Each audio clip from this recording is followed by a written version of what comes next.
All right. Let's see. Where did I leave my? There you go. I left my spades, my rake, everything's there. Cool. Hey guys, welcome. So there's nothing like making a complete video, start to finish, and then realizing, hey, your audio was never on. I mean, sometimes just it boggles the mind. But hey, here we are.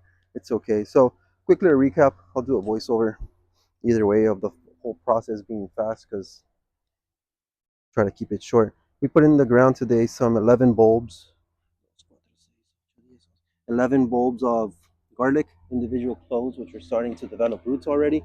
Had them in this here bowl with water and a paper towel, and they developed roots in literally overnight. But I left them for a week, some 6, 7 days, to develop longer roots, stronger roots, and also I just found the time to do this. We also put in four. Let's see if I can carefully. There you go. 4 onions. When you use onions, just I like to leave the bottom quarter still attached to the root side. Put it in water until it develops roots.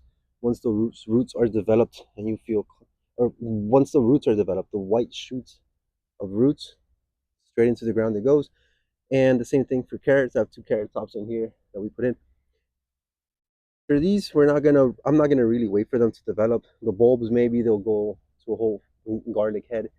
The onions, these will not grow into another head. The same thing with the carrots. You're not gonna get a brand new carrot. What I am using these for are their green shoots. Those green shoots in cooking, man, they're just so good. Gives everything a pop of color and a pop of taste. These garlic shoots will taste just like garlic, but they look like green onions. So it kind of tricks the mind. You put that on a salad, or you use it just as you would a regular green onion, even if you mix it with a little bit of onion, garlic, and tomato with a little bit of olive oil, man, it just gives it a nice flavor and the aroma as well that you're gonna get when you serve that food. Just just for the greens, mainly all the nutrients you're gonna get from a growing bulb. It's just chock full of nutrients, just packed, absolutely packed. So that's what I'll be using these for. I'm gonna get in some nice markers for these to so that way I know in the future what these are. I mean, obviously I can tell and know, but for learning purposes, for my daughters, having them know what it is. The same thing for the garlic. Yeah, I was gonna add some fertilizer, some homemade fertilizer.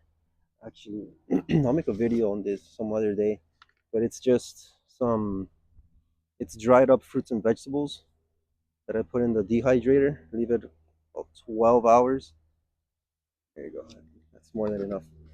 And then you put it in the blender and you get some nice powder. That powder is just goes straight into the soil, gets broken down much easier, gets absorbed much easier. There's some worms in here.